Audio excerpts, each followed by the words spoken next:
Welcome students in this video lecture of estimation and costing।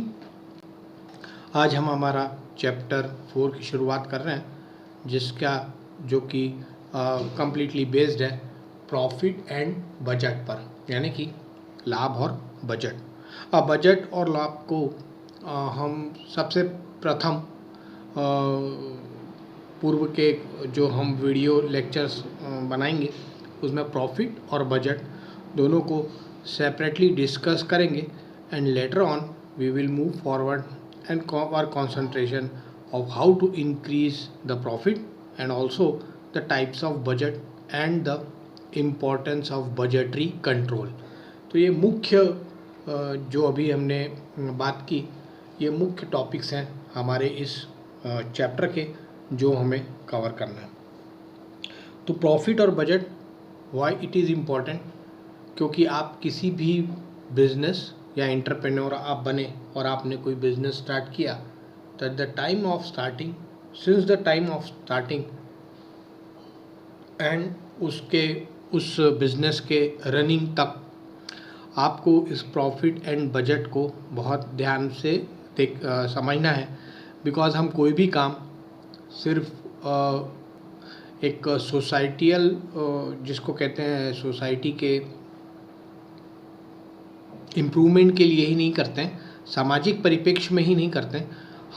हमारा overall जो concentration रहता है वो that is only to earn profit. हमने चैप्टर नंबर 2 में ब्लॉक डायग्राम की सहायता से इन्हीं सारी कॉस्टें जो फैक्ट्री के साथ एसोसिएटेड रहती हैं उन सारों को एक ब्लॉक डायग्राम के माध्यम से देखने और समझने का प्रयास किया था। और जब हम टोटल कॉस्ट निकाल लेते हैं तो टोटल कॉस्ट निकालने के बावजूद भी जब तक हम अपना प्रॉफिट ऐड नहीं करते हैं तब तक हम उसकी सेलिंग कॉस्ट या बेचने की जो कीमत है उसका निर्धारण नहीं कर पाते हैं। तो इस वीडियो लेक्चर में हम सिर्फ और सिर्फ हमारा जो इंटेंशन है that is to learn profit, यानी कि लाभ, और इसके बाद हम नेक्स्ट वीडियोस में बजट को देखने और समझने का प्रयास करेंगे।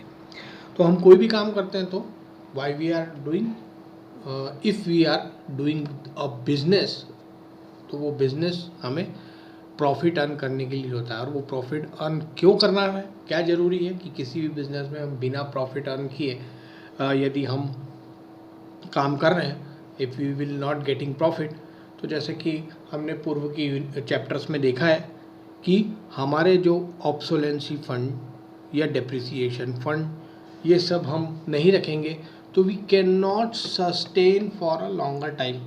हम लंबे समय तक यदि हम इसको बिल्कुल सिंपली समझने की कोशिश करें तो व्यापार में हम लंबे समय तक टिके नहीं रह सकते हैं until and unless we earn profit।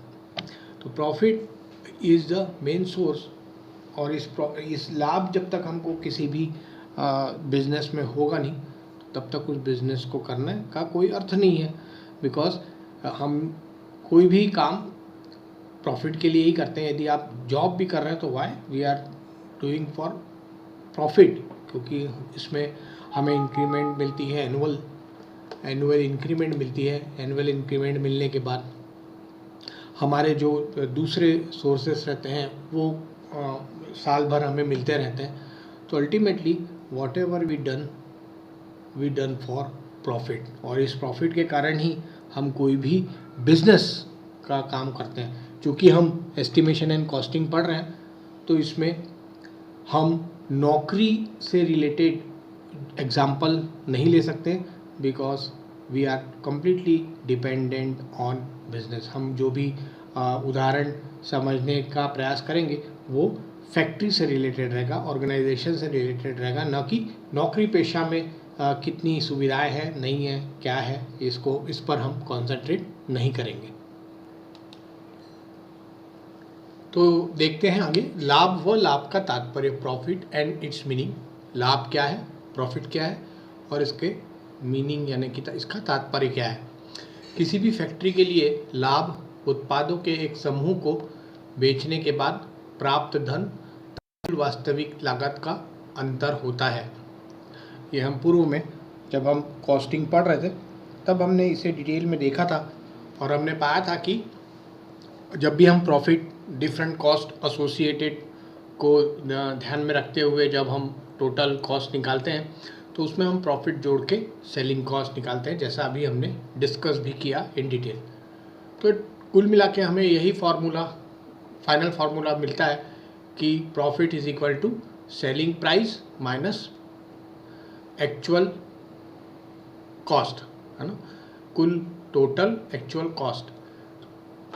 तो लाभ बराबर विक्रय मूल्य माइनस कुल वास्तविक लागत। इस तरीके से हमें लाभ की प्राप्ति होती है। तो ये लाभ की प्राप्ति ही हमारा मुख्य उद्देश्य रहता है whenever we are doing entrepreneurship, और इसी से हमारे कई चीज़ें एसोसिएटेड रहती हैं। लेकिन इसे दूसरे ढंग से समझने के लिए हमेशा हमें कुछ बातें ध्यान में रखना चाहिए जिसकी सहायता से हम सही तरीके से इसे जस्टिफाइड कर सकें। Just a minute. ओके, सो लाभ प्राप्त करने के लिए किसी भी उत्पाद के लिए विक्रय मूल्य हमेशा कुल लागत से अधिक होना चाहिए। यानी कि आप कोई भी सामान, प्रोडक्ट, वस्तु बना रहे हैं तो यदि आपने उसे बनाया है और आप उसे सेल कर रहे हैं या बेच रहे हैं तो उस समय आपकी सेलिंग प्राइस आपकी जो एक्चुअल कॉस्ट है उससे हमेशा ज़्यादा रहनी चाहिए। सिंपली तभी आप प्रॉफिट अर्न कर सकते हैं।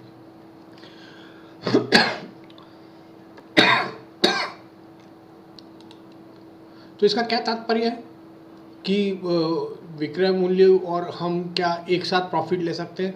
क्या ये पॉसिबल है? नहीं, ऐसा पॉसिबल नहीं है। यदि हमने एक प्रोडक्ट बनाया है जिसकी एक्चुअल कॉस्ट 10 रुपये है, से for example actual total cost यदि सिर्फ मात्र 10 रुपये है ये लागत, तो हम उसका सेलिंग प्राइस 20 रुपये से बेच कर, यानी कि 20 माइनस 10, तो हम 10 रुपीज़ प्रॉफिट नहीं अर्न कर सकते हैं क्योंकि उसे कोई खरीदेगा ही नहीं। तो ये कई चीज़ों पर यह लाभ निर्भर रहता है। जब भी हम लाभ की बात करते हैं तो हमें यदि इससे ज़्यादा रखना है, कितना रखना है यह भी निर्धारण हम नहीं कर सकते हैं। जो अवेलेबल मार्केट में रहती है कंपैरेटिव प्राइस, जिसे कि तुलनात्मक कीमत कहते हैं, उसके अनुसार हमें अपनी सेलिंग प्राइस, विक्रय मूल्य को डिसाइड करना पड़ेगा। यदि हमने बहुत ज़्यादा रखा तो भी हमें प्रॉफिट नहीं होगा, बहुत कम रखा तो हमें क्या होगा? लॉस होगा। तो विक्रय मूल्य से कुल लागत से कम होने पर लाभ के बजाय हानि होगी। यदि हमने इससे नीचे रख दिया तो डेफिनेटली लाभ यहाँ पर नहीं रहेगा, यहाँ पर क्या होगी? हमेशा हानि, यानी कि लॉस। तो लाभ प्राप्त करना किसी भी उद्योग की सफलता का प्रारंभिक लक्षण है। यानी कि आपको यदि प्रॉफिट अर्न करना ही, जैसे हमने अभी डिस्कस किया, हम उद्योग लगाते हैं, एंटरप्रेन्योर बनते हैं या बिजनेसमैन बनते हैं, हम बनते ही सिर्फ लाभ कमाने के लिए हैं। That is our main M. अब देखते हैं अर्थशास्त्री जो है, जो इकोनॉमिस्ट जिसे हम कहते हैं, वो इकोनॉमिस्ट 3 सिद्धांत देते हैं लाभ के लिए। इसे देखने का प्रयास करते हैं। अर्थशास्त्रियों द्वारा लाभ के निम्नलिखित 3 सिद्धांत मान्य हैं। कौन कौन से सिद्धांत हैं? पहला है लाभ अनिश्चितता एवं जोखिम उठाने का प्रतिफल है। यानी कि जो आपका प्रॉफिट है, अनसर्टेनिटी और रिस्क, अनिश्चितता मतलब अनसर्टेनिटी और जोखिम मतलब रिस्क, ये 2 चीज़ें बेहद महत्वपूर्ण है। उठाने का प्रतिफल है, जब आप ये 2 चीज़ें करेंगे, अनसर्टेनिटी और जोखिम यानी कि रिस्क उठाएंगे, तभी आप लाभ कमाएंगे। ये इसका कह सकते हैं आपको फ्रूट मिलेगा, आपको प्रतिफल मिलेगा, आपका रिजल्ट मिलेगा।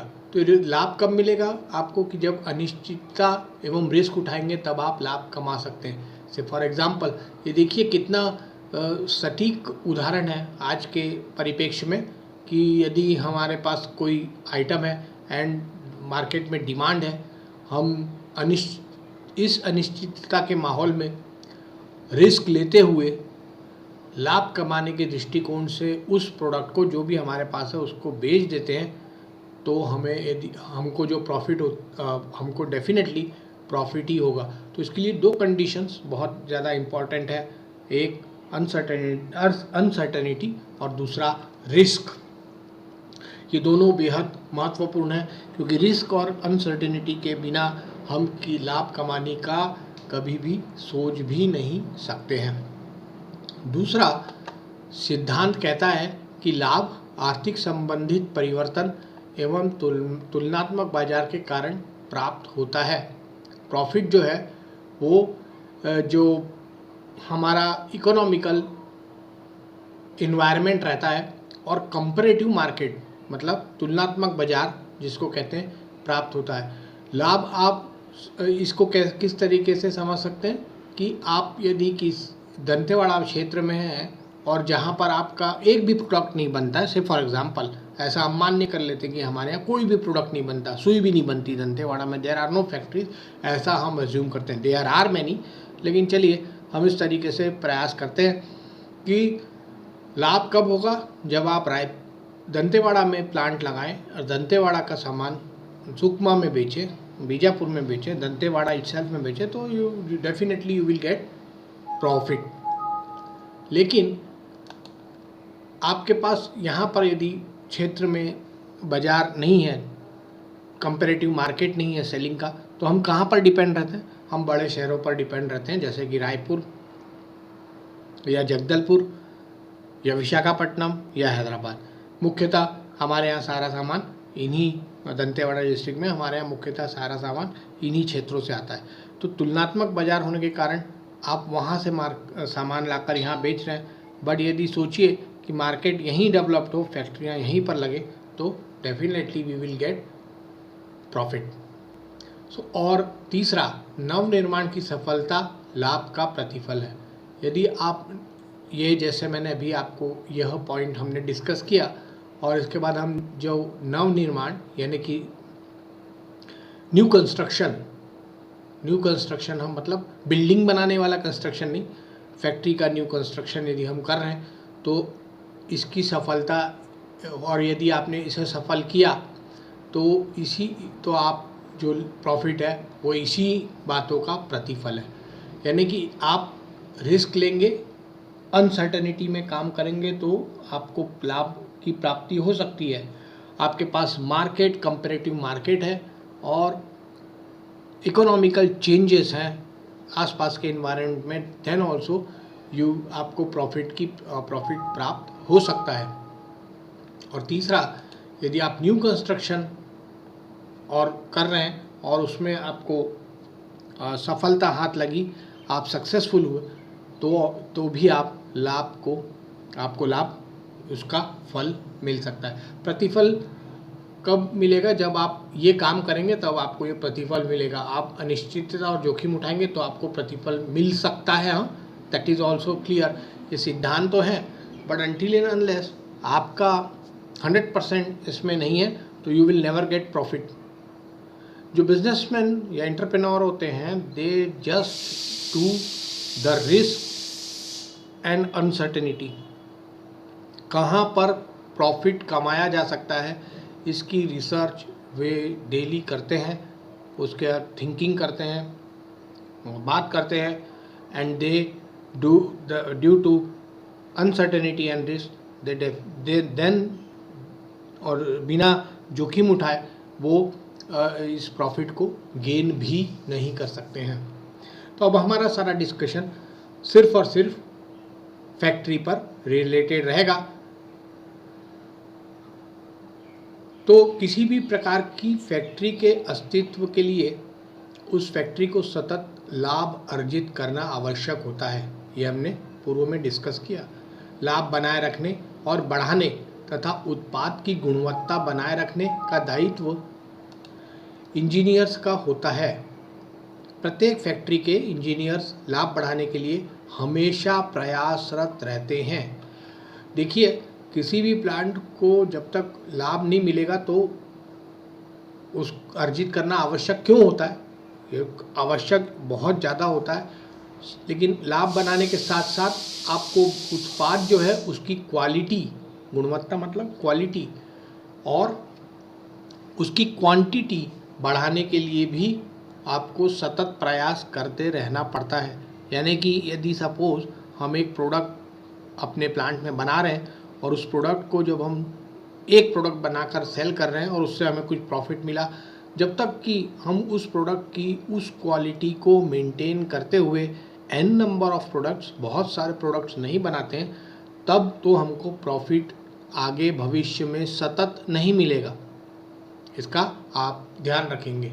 तो इंजीनियर्स जो रहते हैं वो हमेशा इस प्रयास में रहते हैं फैक्ट्री के कि किस तरीके से, किस दृष्टिकोण से हम प्रॉफिट को ज़्यादा से ज़्यादा अर्न कर सकें। अच्छा, प्रॉफिट से क्या होता है, क्या नहीं होगा? हमने पहले भी पूर्व में भी डिस्कस किया कि यदि प्रॉफिट नहीं मिलेगा तो क्या होगा। हम सोसाइटियल यानी सामाजिक परिवर्तन या सामाजिक चेतना या समाज में सबका समान वेतन, इस तरीके के काम हम बिल्कुल भी बिजनेस या एंटरप्रेन्योर में नहीं करते हैं। एंटरप्रेन्योर या जो फैक्ट्री रहती है उसमें हमारा एकमात्र काम रहता है, that is to earn profit. And why, क्यों, ये भी इनके द्वारा इस लाइनों में देखते हैं कि लाभ लेना हर एक फैक्ट्री के लिए अत्यंत आवश्यक इसलिए होता है क्योंकि उस लाभ से ही फैक्ट्री में कार्यरत प्रबंधकों, इंजीनियरों तथा श्रमिक आदि का वेतन निकलता है और ये कंटिन्यूअस प्रोसेस है। लाभ प्राप्त होने पर ही किसी भी फैक्ट्री के प्रसार के बारे में सोचा जा सकता है। यदि आपके पास इनकम नहीं है, सोर्स ये नहीं है, आपके पास किसी भी तरीके का संसाधन नहीं है, तो आप इसे नहीं ले सकते हैं। आपके यहाँ प्लांट फैक्ट्री के अंदर काम करने वाला व्यक्ति का यदि आप मासिक वार्षिक वेतन एक सर्टेन डिग्री पर बढ़ाएंगे नहीं तो वो आपके यहाँ काम छोड़कर किसी दूसरे फैक्ट्री में काम करने लगेगा। सो ये सारी चीज़ें एक दूसरे से इंटरलिंक्ड हैं और इसका हमें बेहद ध्यान रखना चाहिए।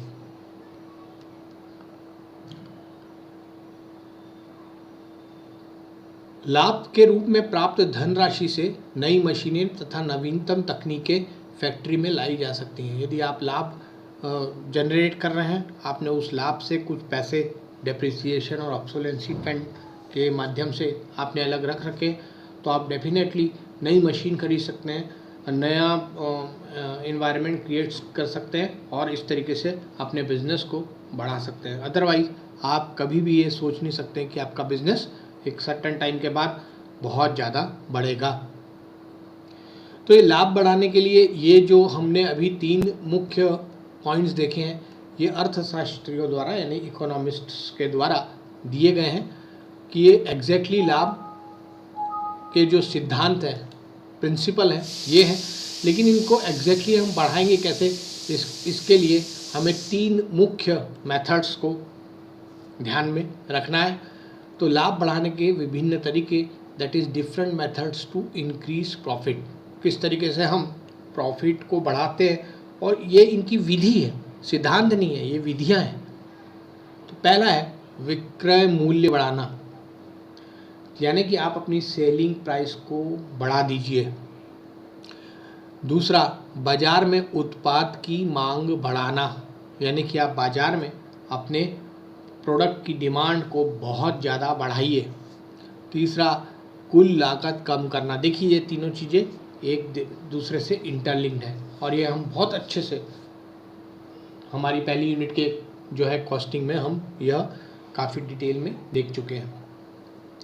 तो अब ये तीनों क्या इम्प्लीमेंट मेथड्स तो हमें पता लग चुकी हैं, चूँकि हमने कॉस्टिंग डिटेल में पढ़ी है कि सेलिंग प्राइस बढ़ा देंगे, बाज़ार में वो डिमांड बढ़ा देंगे, कुल टोटल कॉस्ट कम कर देंगे। लेकिन क्या यह पॉसिबल है? नहीं, ये एक दूसरे से पॉसिबल बिल्कुल नहीं है। आप विक्रय मूल्य की इस सब की कुछ न कुछ लिमिटेशंस हैं। क्या लिमिटेशंस हैं? मेथड्स तो हैं, आप विक्रय मूल्य बढ़ा सकते हैं, बिल्कुल बढ़ाइए। आप 10 रुपये की चीज़ को 20 रुपये में, 10 रुपये के प्रोडक्ट को 20 रुपये के प्रोडक्ट में आप बेच सकते हैं। But there should be demand, आपके प्रोडक्ट की डिमांड होनी चाहिए, आपके प्रोडक्ट को लोग रिस्पॉन्ड करना चाहिए, तभी आप अपने विक्रय मूल्य बढ़ा सकते हैं। और टोटल कॉस्ट कम करना है, जब तक आपके पास नई टेक्नोलॉजी नई मशीनें नहीं होंगी तब तक आप टोटल कॉस्ट को कम नहीं कर सकते हैं। यदि बाज़ार में उत्पाद की मांग को भी सपोज़ आपको बढ़ाना है तो आपके सेल्स रिप्रेजेंटेटिव को आपको उसको फैसिलिटीज़ देनी पड़ेंगी। वो सेल्स रिप्रेजेंटेटिव गांव-गांव शहर-शहर जाके आपके प्रोडक्ट की डिमांड को बढ़ाएगा। जब वो प्रोडक्ट की डिमांड को बढ़ाएगा तब आप अपने सेलिंग प्राइस को बढ़ा सकते हैं और साइमल्टेनियसली आप टोटल कॉस्ट को कम करेंगे प्रोडक्ट बनाते समय, जिसमें कि आप नए टेक्नोलॉजी का प्रयोग करते हुए टोटल कॉस्ट को कम करेंगे। तो इस तरीके से ये तीनों जो मेथड्स हैं ये एक दूसरे से इंटरलिंक्ड है और सिर्फ इस तरीके से लिखे होने से ही हम समझ नहीं सकते, हमें इसे डिटेल में समझना पड़ेगा कि सिर्फ विक्रय मूल्य बढ़ाना इज़ नॉट अ प्रॉफिट। हमको यदि कोई प्रश्न पूछा जाता है तो डेफिनेटली ये इसका आंसर ये तीन ही होंगे। यदि मैं आपसे पूछूं कि आप अपना लाभ किस तरीके से बढ़ाना चाहते हैं तो आपके पास सिर्फ ये तीन ही वजह हैं, ये तीन ही मेथड्स हैं जिससे कि आप कॉस्ट अपनी प्रॉफिट को बढ़ा सकते हैं और ये हमने ब्लॉक डायग्राम के द्वारा डिटेल में देखा ही है। लेकिन ये इतना आसान भी नहीं है और हम चूँकि सिर्फ किसी प्रश्न का उत्तर देने के लिए आप प्रॉफिट कैसे बढ़ा सकते हैं, क्या मेथड्स हैं, तो आपके पास तीन सिंपल मेथड्स हैं। पहला विक्रय मूल्य बढ़ाइए, दूसरा बाजार में उत्पाद की डिमांड बढ़ाइए और तीसरा कुल लागत यानी टोटल कॉस्ट को कम करिए। बस इन्हीं तीन माध्यम को आप लिख सकते हैं, लेकिन ये एक दूसरे से इंटरलिंक्ड है। यदि आपने पूर्व में कोई प्रयास नहीं किए हैं अपने ऑर्गेनाइजेशन में प्रॉफिट को सही तरीके से डिस्ट्रीब्यूट नहीं किया है तो आप फिर इससे आपका लाभ बढ़ेगा नहीं। तो आपको हमने जो कॉस्टिंग में जो ब्लॉक डायग्राम लिखा था उसी की सहायता से हम बाज़ार में लाभ को बढ़ा सकते हैं, अन्यथा नहीं। सो मुझे लगता है कि आज के यदि हम इस वीडियो को समअप करें, वीडियो लेक्चर को समअप करूं, तो मुझे लगता है कि आपको ये प्रॉफिट बहुत काफ़ी अच्छे से समझ में आ गया होगा। चलिए समअप करते हैं। लाभ is equal to total cost minus actual total cost, विक्रय मूल्य माइनस total cost is equal to लाभ यानी कि प्रॉफिट। प्रॉफिट यह तीन सिद्धांतों पर निर्भर रहता है और हमारे लाभ बढ़ाने के विभिन्न तरीके जो हैं वह मुख्यतः तीन हैं और ये अभी हमने डिस्कस किया है।